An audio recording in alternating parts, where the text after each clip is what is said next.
بابا مجھے نہیں جانا یہاں، مجھے یہاں بہت ڈر لگتا ہے۔ معمول کے مطابق آج پھر وہ 11 سالہ بچہ زاروں قطار روتے ہوئے اپنے باپ کے سامنے گڑ گڑا رہا تھا، لیکن اس کا باپ بے نیاز بنا اسے کھینچنے والے انداز میں اسے کسی جانب لے کر جا رہا تھا۔ ارد گرد سے گزرتے لوگ حیران پریشان کھڑے اس صورتحال کو سمجھنے کی تگ و دو میں تھے، کیونکہ ایک ہفتہ ہو چلا تھا اور یہی چیز وہ روز دیکھتے تھے۔ کیوں ڈر لگ رہا ہے آپ کو؟ یہ تو آپ کا روز کا معمول ہے، لیکن آپ کچھ بتاتے بھی تو نہیں ہو۔ اس کا باپ زمین پر بیٹھتے اس کے دونوں بازو جکڑتے سنجیدگی سے گویا ہوا تو اس نے دھندلی نگاہوں سے ان کی جانب دیکھا۔ روتے روتے ہچکیاں بن گئی تھیں۔ اب وہ انہیں کیا بتاتا کہ وہ کس لیے ڈرتا ہے یہاں آنے کے لیے؟ اسے خوف آتا تھا کہ یہ سب جاننے کے بعد اس کے بابا اس سے ناراض ہو گئے تو وہ بابا مجھے اچھا نہیں لگتا یہاں آ کر، میں آپ کے پاس پڑھ لوں گا پلیز، میں بہت گندا گندا سا فیل کرتا ہوں۔ وہ ایک بار پھر لب پھیلائے منت کرنے والے انداز میں بولا اور ساتھ ہی اپنی چھوٹی چھوٹی ہتھیلیوں سے اپنا چہرہ رگڑا۔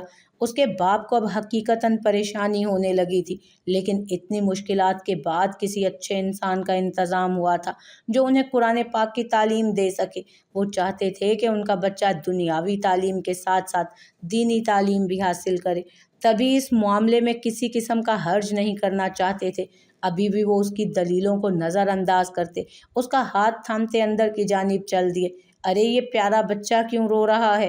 وہ جوں ہی اندر داخل ہوئے، اس شخص نے اس کا آنسوؤں سے بھیگا چہرہ دیکھتے نرمی سے اسے پچکارا تو اس کا باپ ان کی محبت پر فقط مسکرا دیا تھا۔ اسے حیرت ہوئی تھی کہ اتنے اچھے انسان کے پاس آنے سے گھبرا رہا ہے ان کا بچہ۔ شاید آپ سے ڈرتا ہے یہ، تبھی آنے سے گھبراتا ہے، بہت جلد اس ماحول سے مانوس ہو جائے گا۔ وہ اس کے سر پر ہاتھ پھیرتے، ایک مسکراتی نگاہ ان پر ڈالتے باہر نکل گئے۔ اس بچے نے رخ موڑتے ہوئے حسرت سے انہیں خود سے لمحہ بلمحہ دور ہوتے ہوئے دیکھا تھا۔ یہاں پر ہونے والی ہر چیز اس کے اعصاب پر برا اثر ڈال رہی تھی، لیکن اس سب سے بے نیاز تھے۔ اس نے اپنی آنکھیں صاف کرتے رخ اس شخص کی جانب موڑا تو وہ نرمی سے مسکراتے اس کی جانب دیکھ رہے تھے۔ یک لخت ان کے چہرے سے نرمی کا عنصر زائل ہوا اور اگلے ہی لمحے وہاں ایک عجیب سی چمک نے احاطہ کیا تھا۔ وہاں موجود 4 بچے بھی لبوں پر قفل لگائے ایک جانب کھڑے تھے۔ وہ آج ایک بار پھر اسی مقام پر کھڑا تھا جہاں سے وہ روز گزرتے تکلیف محسوس کرتا تھا۔ چہرے پر ایک واضح ڈر رقم تھا، چھوٹے سے دل کی دھڑکن معمول سے ہٹ کر چل رہی تھی۔ مان کمرے کی خاموش فضا میں سامنے کرسی پر براجمان اس قاری صاحب کے روپ میں شیطان کی بھاری آواز گونجی تو اس 11 سالہ بچے کی ٹانگیں تھر تھر کانپی تھی۔ ادھر آؤ شہزادے، انہوں نے اپنا بازو صوفے پر پھیلاتے بڑی شان سے اسے قریب آنے کا اشارہ کیا تو وہ سہمی نگاہوں سے اسے دیکھتے نفی میں سر ہلا گیا۔ وہ یہ بھی جانتا تھا کہ اس کا انجام کیا ہوگا، لیکن وہ مزید ایسا کچھ محسوس نہیں کرنا چاہتا تھا جو اسے گندا لگتا تھا۔ اس کی آنکھوں میں اسے مخصوص شیطانی چمک دکھائی دیتی تھی۔ اس کے جواب پر اس آدمی کا چہرہ سرعت سے سپاٹ ہوا تھا۔ اس نے شرر بار نگاہوں سے اس معصوم کی جانب دیکھا جسے وہ مزید معصوم رہنے دینا نہیں چاہتا تھا۔ نہیں انکل، میں نہیں آؤں گا، آپ بیڈ ٹچ کرتے ہیں۔ وہ آنکھوں میں نمی لیے منہ بسورے گویا ہوا۔ وہ اپنی عمر کے بچوں کی نسبت تیز تھا، تبھی ایسی عقل مندانہ باتیں کر جاتا تھا۔ اس کی بات پر اس آدمی نے اپنی داڑھی سہلاتے شیطانی مسکراہٹ سمیت اس کی جانب دیکھا تھا۔ بیٹا، میں نے پہلے بھی کیا کہا تھا کہ اسے بیڈ ٹچ نہیں کہتے ہیں؟ آپ کے ساتھ ساتھ یہ بچے بھی تو ہیں، انہیں تو کبھی کوئی شکایت نہیں ہوئی۔ وہ خباثت سے مسکراتا پاس کھڑے تھر تھر کانپتے بچوں کی جانب اشارہ کرتے ہوئے گویا ہوا تو اس بچے نے حلق تر کرتے ان کی جانب دیکھا۔ وہ آپ سے ڈرتے ہیں نا، اس لیے۔ اس نے اپنی جانب سے بہت سمجھداری والی بات کی تھی، لیکن اس کی بات پر اس شخص نے گہری نگاہوں سے اس کی جانب دیکھا جو آئے روز کسی نئے بچے کو اپنی انہی حرکتوں کا نشانہ بناتا، لیکن بچے چھوٹے ہونے کے باوجود کچھ بول نہیں پاتے تھے۔ تو کیا تجھے ڈر نہیں لگتا؟ ایک دم وہ کرسی سے کھڑے ہوتے، دھیمے لہجے میں دھاڑا تو بچوں کے رونے کی آواز مزید اونچی ہو گئی، جبکہ وہ بچہ نڈر انداز میں اس کی آنکھوں میں آنکھیں ڈالتے نفی میں گردن ہلا گیا۔ اس کے انداز پر اس شخص کا وجود مزید انگاروں کی ضد میں چلا گیا۔ میں اپنے اللہ کے سوا کسی سے نہیں ڈرتا۔ آپ ایک برائی ہیں تو برائی کا خاتمہ اللہ کے نیک اور پسندیدہ بندوں کے ہاتھوں ہی ہوتا ہے۔ مجھے گندا لگتا ہے جب آپ مجھے ایسے چھوتے ہیں غلط غلط جگہوں پر۔ ہم تو یہاں سپارہ پڑھنے آتے ہیں نا، اتنا اچھا کام کرنے، تو آپ یہ غلط کام کیوں کرتے ہیں؟ یہ بات کرتے ہوئے بھی اس بچے کے چہرے پر معصومیت رقم تھی۔ اس کی بات پر وہ شخص اپنی داڑھی کو مٹھی میں بھرتا حیوانیت سے کہا لگا اٹھا۔ باقی بچے مزید دیوار کے ساتھ لگے لرز رہے تھے۔ نہ جانے آج کس کی شامت لانے والا تھا یہ جوان، جسے ان سب کے گھر والے فرشتہ گردانتے تھے۔ تو اسی لیے تو ایسی جگہ پر بلاتا ہوں تاکہ کوئی مجھ پر شک بھی نہ کرے اور کام کا کام بھی ہو جائے۔ وہ شیطانی مسکراہٹ سمیت بڑبڑانے والے انداز میں بولا۔ اس شخص نے محلے کے بچوں کو ایک ہی جگہ اکٹھا کرتے سپارہ پڑھانے کی ذمہ داری سنبھالی تھی۔ شکل سے تو درویش کی مانند دکھائی دینے والا انسان اندر سے کس قدر حیوان تھا، اس بات کا بخوبی اندازہ ان بچوں کو وقتاً فوقتاً ہوتا رہتا۔ چل اب باقی باتیں چھوڑ، ادھر آ جا چپ کر کے۔ وہ اس کے بے لگام باتوں سے تھک ہار کر اکتا کر گویا ہوا۔ اس کی بات پر ان میں سے ایک 5 سالہ بچی نے سہم کر اس بچے کی سمت جانا چاہا۔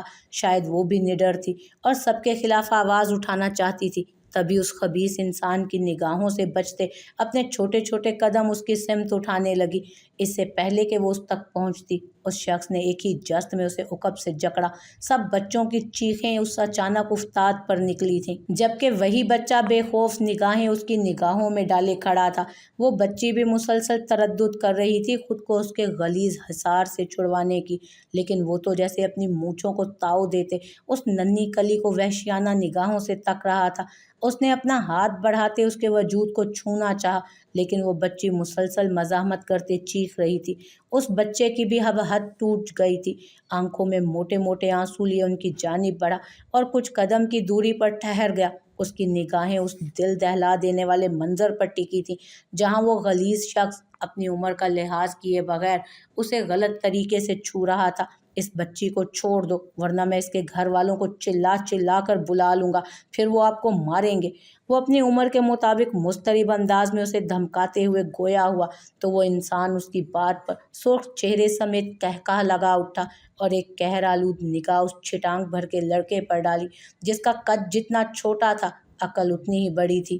اگر تو نے ایسی کوئی بھی حرکت کرنے کی کوشش بھی کی تو یہ بچی، اس کو میں مار دوں گا اس چاقو سے۔ مان وہ اس بچے کی حرکت سے ذرا سا گھبرا بھی گیا تھا، تبھی اپنی جیب سے چاقو نکالتے اس بچی کی گردن پر رکھتے ہوئے بولا تو وہ بچی سہم کر چلانے لگی تھی۔ چھوٹا سا دل سہمتے ہوئے پسلیاں توڑ کر باہر آنے کی تگودو میں تھا۔ انکل چھوڑیں مجھے، اب گندے ہیں۔ اس کی انگلیاں اپنی کمر پر سرسراتی محسوس کرتے وہ بچی تڑپ کر اس کے حصار میں مزاحمت کرنے لگی۔ اس بچے نے سرخ ہوتی نگاہوں سے اس شخص کی جانب دیکھا تھا۔ مٹھیاں ضبط سے بھینچی ہوئی تھیں، آنکھوں سے زاروں قطار آنسو بہہ رہے تھے۔ اس کی نگاہ جوں ہی ایک جانب زمین پر رکھی لوہے کی راڈ پر پڑی، وہ حلق تر کرتے بھاگنے والے انداز میں اس تک پہنچا اور اسے اٹھانے کی کوشش کی، لیکن تھوڑی بھاری ہونے کی بدولت دقت پیش آ رہی تھی۔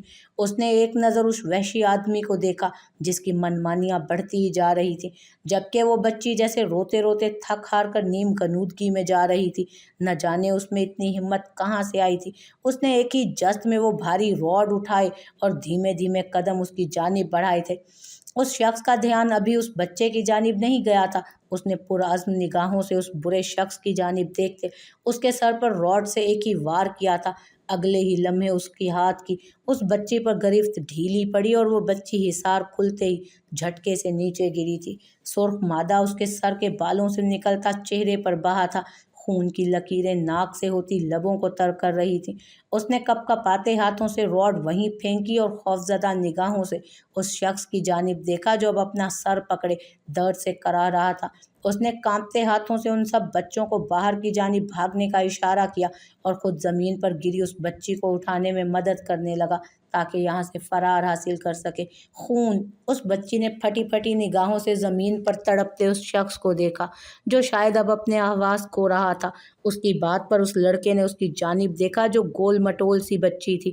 اس نے لبوں پر انگلی رکھتے اسے خاموش رہنے کا اشارہ کیا۔ नहीं, कुछ नहीं हुआ। मैंने इन अंकल से आपको बचाया है। हम चलते हैं, ये ठीक हो जाएंगे। आपने किसी को नहीं बताना कुछ भी। वो डरते डरते वजाहत देने वाले अंदाज में मुखातिब हुआ और साथ ही उसकी कलाई अपनी मजबूत गिरफ्त में जकड़े बाहर की जानिब दौड़ लगाई थी। दरवाजे से बाहर निकलते निकलते उसने पलट कर एक निगाह उस शख्स पर डाली थी। मान वो एक धुंधली मगर तनफ्फुर भरी निगाह उस शख्स पर डालते वहां से भागता चला गया। वो घर का दाखिली दरवाज़ा अबूर करते लॉन में भागने के से अंदाज में अंदर दाखिल हुई तो ऊपर कमरे की टेरेस पर बैठी सफूरा बेगम ने एक रौनक भरी निगाह उस पर डालते अपना चश्मा उतारते हुए मेज पर रखा। वो जूं ही अंदर दाखिल हुई पूरा लाउंज खाली पड़ा, उसे मुंह चिढ़ा रहा था। वो बेनियाजी से अपने बॉब कट बालों में हाथ फेरती इर्द गिर्द निगाह दौड़ाने लगी। खान बाबा मेरे लिए जूस ले आए प्लीज। मामूल के मुताबिक अपने अजली अंदाज में स्याह रंग की पैंट शर्ट जेब तन किए, हाथों में मुख्तलिफ रंग बिरंगे बैंड्स पहने वो अपने बॉब कट बालों को सुलझा रही थी। मान घर में मौजूद मुलाजिम खान बाबा को किचन की जानिब जाता देख वो ऊंची आवाज में गोया हुई और अपना बैग सोफे पर फेंकती नर्म नर्म सोफे पर गिरने वाले अंदाज में बैठी थी। वो अभी कुछ वक्त पहले ही यूनिवर्सिटी से लौटी थी, तभी प्यास की शिद्दत महसूस करते उसने खान बाबा को हिदायत की थी। वो पंजाब यूनिवर्सिटी में IBA के डिपार्टमेंट में तालीम हासिल करने का फरीज़ा सर अंजाम दे रही थी। खान बाबा ने मुतरन्नम आवाज़ पर चौंक कर सोफे पर बैठे वजूद को देखा जो उन्हें हुक्म देती दोबारा आंखें मूंद चुकी थी। वो बेबसी से सर खुजा कर रह गए। क्या करूं? बीबी को मना करूंगा तो ये आग बगूला हो जाएंगी और दादी हजूर का काम नहीं किया तो वो गुस्सा करेंगी। इस चक्की में पिसता तो हर वक्त मैं ही रहता हूँ। वो पुरसोच निगाहों से उसकी सिमत देखते दिल ही दिल में बोलते, हिम्मत मुश्तमे करते उसकी सिमत बढ़े। बीबी जी, वो दरअसल मैं दादी हजूर के लिए चाय बना लूं पहले? आप जानती है ना कि वो इश्तियाल में आ जाएं तो अगले का लिहाज भी नहीं करती। वो उसके तासुरात बिगड़ने के खौफ के जेर असर हकलाते लहजे में बोला तो उसकी तवक्को के ऐन मुताबिक अलाया जो सोफे से पुश टिकाए आंखें मूंदे बैठी थी पट से आंखें खोलती सीधी हुई और दांत पर दांत सख्ती से जमाते जब्त से गहरा सांस फिजा में सपुर्द करने लगी। खान बाबा, मैंने आपसे पहले भी कहा है कि जब मैं कोई काम कहूँ तो उसी लम्हे हो जाना चाहिए। आप जानते हैं ना कि मुझे देर करना बिल्कुल भी पसंद नहीं अपने कामों में। वो तुंद निगाहों से उनकी जानिब देखती बावर करवाने वाले अंदाज में गोया हुई। चेहरे के तासुरात बिगड़े हुए थे, लेकिन बीबी जी, इससे पहले कि वो हिचकिचाते अपनी बात मुकम्मल करते वो अपने बाल झटकती वहां से उठ खड़ी हुई। खान बाबा ने बेचारगी से उसकी जानिब देखा जो न जाने जिद में किस पर चली गई थी। आप साफ साफ क्यों नहीं कह देते कि आपकी दादी हजूर ने आपको मेरे काम करने से मना किया है? वैसे भी तो वो मेरे पीछे ही पड़ गई हैं। हाथ धोकर लोग पड़ते हैं, मुझे लगता है वो मेरे पीछे हाथ मुंह पाँव सब धोकर पड़ चुकी हैं। वो एकदम गुस्से से चिल्लाई थी। खान बाबा ने सहम कर अतराफ में देखा कि कहीं वो सुन ही ना ले। आप जाएं किचन में मेरे लिए चाय बनाएं, किसी की कोई बात सुनने की जरूरत नहीं है। सफूरा बेगम की पाटदार आवाज पर खान बाबा सूरत से सर झुकाते किचन की जानिब बढ़ गए, क्योंकि उनके हुक्म की तलाफी वो कतई नहीं कर सकते थे और ना ही अब बहस का कोई जरिया बचा था। उनके जाते ही सफूरा बेगम ने एक सख्त निगाह बेनियाज बनी लाया पर डाली जो उस पारी का पैकेट खोलती अपने मुंह में डाल रही थी। उन्हें सख्त ताव आया था उस लड़की पर। कहने को तो वो उनकी जान से प्यारे बेटे की औलाद थी, लेकिन उसका दिल उसके लिए न जाने क्यों पत्थर हो जाता था। खुश तो बहुत होगी आप अपनी बात मनवाकर और मुझे झुकाकर। मिल गई ठंडक, हवाएं आ रही है ना कश्मीर की आपको अब। माँ ने लाया कि कटेली आवाज़ को उन्होंने नज़रअंदाज किया। उसे उस लम्हे उस औरत से सख्त नफरत महसूस हुई थी जो कहने को तो उसके बाप की माँ थी, लेकिन किस कदर जालिम थी। लेकिन मेरी बात याद रखिएगा, अपनी इन हरकतों से आप मेरे माँ बाप को तो डस ही चुकी हैं, लेकिन मेरे से पंगा लिया ना तो मुंह की खाएंगी, ये बात मेरी गिरा से बांध लीजिए। वो दोनों हाथ सीने पर बांधते सोफे पर उनकी अतराफ पर दोनों बाजू रखते तनफ्फुर भरे लहजे में बोली थी। मकसद उनकी जुबान पर लगा कुफ्ल खुलवाना था, जिसमें वो कामयाब होती भी दिख रही थी। उसकी बात पर उन्होंने भस्म कर देने वाली निगाहों से उसकी आंखों में देखा। उन निगाहों के तलातुम पर एक तल्ख मुस्कुराहट ने अलाया के लबों को छुआ। अपनी जुबान से अपने माँ बाप का नाम भी मत लें, वो क्या है ना, अच्छा नहीं लगता।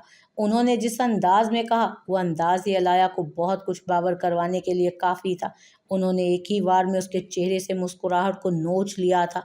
वो बिना पलकें झपकाए उनकी जानिब देख रही थी, जहाँ शातराना मुस्कुराहट रक्सा थी। इससे पहले कि वो बात बढ़ने के खौफ से सर झटकते बाहर की जानिब कदम बढ़ा गई थी। अभी वो 2-3 कदम ही चली थी कि अचानक दादी हजूर की कड़क आवाज़ ने उसके चलते कदम बेसाख्ता रोके थे। कहाँ जा रही हो तुम? उनकी आवाज़ पर वो माथे पर शिकने सजाए उनकी जानिब रुख फेरने पर मजबूर हुई थी। वो कौन होती थी उससे ये सवाल पूछने वाली? और आपको ये खुशफहमी क्यों है कि मैं आपको बताऊंगी? सफूरा बेगम, जिस तरह चलती आ रही हैं वैसे ही रहिए, मज़ीद आगे बढ़ने की ज़रूरत नहीं है आपको। वो दांत पीसते हुए नफरत भरे लहजे में बदतमीजी के सारे रिकॉर्ड तोड़ती, उनके नाम पर दबाव डालते गुर्राई थी। सफूरा बेगम ने क्रोफराना अंदाज में उसकी जानिब देखा। क्योंकि ये घर हमारी सरबराही में है, इस घर के असूल हमने बनाए हैं। भूल गई क्या कि यहाँ जो कुछ भी होता है मेरी मर्जी के मुताबिक होता है? यह मुझे बिल्कुल भी गवारा नहीं कि कोई हमारे घर में रहते हुए हमारे ही उसूल तोड़े। उन्होंने सख्ती से बावर करवाया। उनका लहजा किसी को भी जलाकर भस्म कर देने वाला था, लेकिन मुकाबिल भी अलाया मलिक थी, जिसने आज तक किसी से डरना सीखा ही नहीं था। अलबत्ता डराना वो बखूबी जानती थी। ओह आई सी, वैसे मैं तो नहीं, अलबत्ता आप शायद भूल गई हैं कि आप किससे मुखातिब हैं। अलाया मलिक से, जिसने आज तक आपके उसूलों को किसी खाते में नहीं लिया। आपका ये घर, ये सरबराही और ये सो कॉल्ड उसूल आपको ही मुबारक हो। मुझ पर अपनी हुक्मरानी चलाने की ज़रूरत नहीं है। मैं किसी के उसूलों पर चलने वाली कतई नहीं हूँ। वो फाड़ खाने वाले अंदाज में बोली और अपनी स्याह शररबार आंखों से उन्हें घूरती हुई सर झटकते हुए बाहर की जानिब बढ़ गई। अब वक्त गुजारी का एक यही जरिया था उसके पास। अरे बिटिया, मैं बस ले आया आपका जूस भी। खान बाबा की तफक्कुर भरी आवाज़ पर वो ना चाहते हुए भी होले से मुस्कुराई थी। एक वही तो थे जो उसकी फिक्र में हलकान होते थे, लेकिन वो भी दादी हजूर के असूलों के खिलाफ नहीं जा सकते थे। खान बाबा, आप बिल्कुल परेशान ना हो, ये सब रहने दें। आप अपनी इन दादी हुजूर को संभालें जो फ़कत अपनी अना के जोम में रहना चाहती हैं। संभालें इन्हें, कहीं इनसे इनकी अना संभाली ही ना जाए, फिर आपको ही मदद के लिए बुलाएंगी। वो मासूमियत भरे अंदाज में बोलती, एक तमस्कराना निगाह सफूरा बेगम पर डालते हुए बोली, जो उससे मुकम्मल तौर पर बेनियाज बनी गर्दन अकड़ाई बैठी चाय पी रही थी। खान बाबा ने उसकी बात पर खामोशी से सर झुकाते वापस किचन में जाने में ही आफियत समझी थी। अलाया का रुख अब भी बाहर की जानिब था। आई बड़ी मुझे अपने उसूलों पर चलाने वाली, एक जूस से जैसे इनके घर में किल्लत हो जानी थी। वो बुड़बुड़ाते हुए बाहर की जानिब जा रही थी। मान वो जूं ही घर के बैक एरिया में पहुंची, सामने का मंजर देखते वो यकलख्त रुकी, थमी और फिर ठिठकी थी। यही मंजर उसके जहन के दरीचों पर झिलमिलाया था। उसकी आंखें पूरी शिद्दत से सुर्ख अंगारा हुई थीं, सीने में उबाल उठना शुरू हो गए। उसके ऐन सामने ही एक लड़का लड़की बैट बॉल खेलने में महव थे। कभी वो लड़की रोती तो लड़का उसके बाल खींचकर भाग जाता, या कभी वो लड़की उसके बाजू पर चुटकियां भरती, खिलखिलाकर हंस देती। कितना मुकम्मल मंजर था ना वो। यकटुक बिना पलक झपकते वो उन दोनों को लड़ता झगड़ता देख रही थी। अपने दाएं शाने पर बाल लगने की बदौलत वो चौंक कर उनकी जानिब मुतवज्जो हुई और दर्द की शिद्दत से अपना शाना सहलाया। उस लम्हे का फसूं एक लम्हे में टूटा था। वो सूरत से हाल में लौट आई थी। उन दोनों बच्चों ने सहम कर उसकी जानिब देखा, जिसका चेहरा सुर्ख हो रहा था। इन्हें अच्छे से इल्म था कि वो किसी को नहीं बख्शती। उन्होंने तो फिर उसे मारने का गुनाह कर लिया था।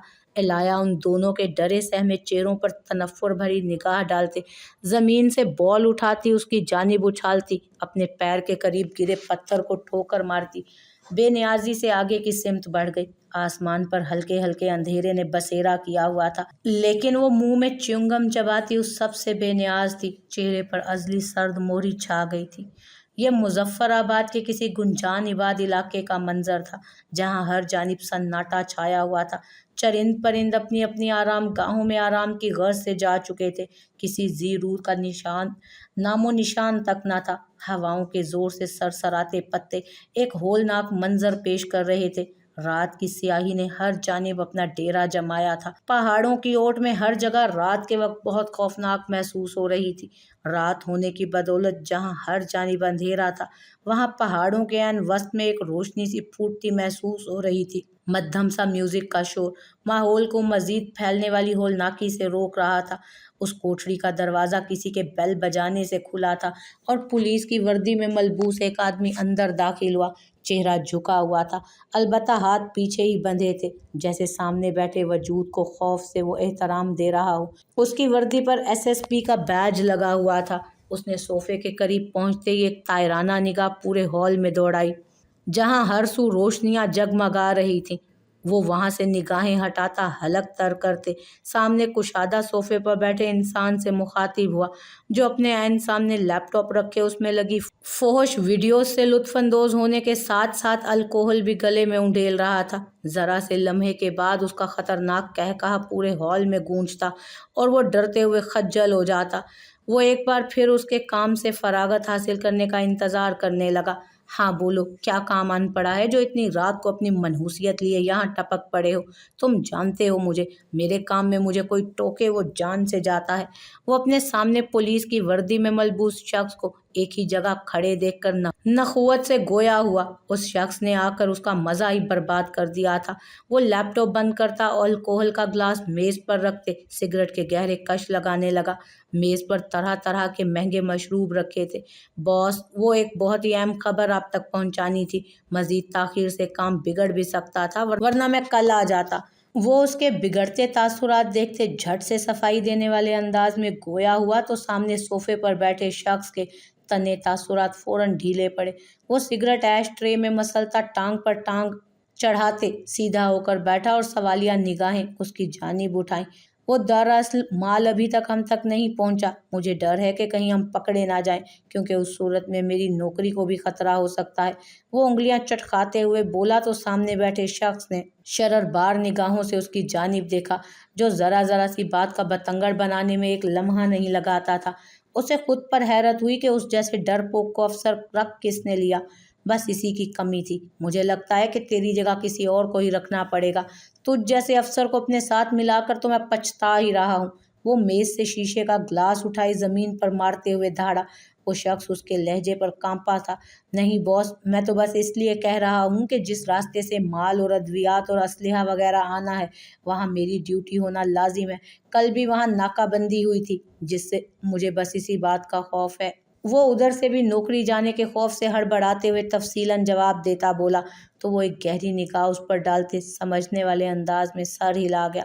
न जाने उस जैसे कितने बड़े बड़े पुलिस ऑफिसर थे जो अपना ईमान बेचकर उन नशावर अद्वियात और असलहे की स्मगलिंग करके बच्चों और बूढ़ों की जानों से खेलते थे। हाँ हाँ ठीक है, तू टेंशन मत ले, बस रात तक तेरी ड्यूटी के दौरान ही सामान पहुंच जाएगा। वो उसे तसल्ली देने वाले अंदाज में गोया हुआ और साथ ही ग्लास में मशरूब उंडेलने लगा। लड़कों का इंतजाम हुआ या नहीं?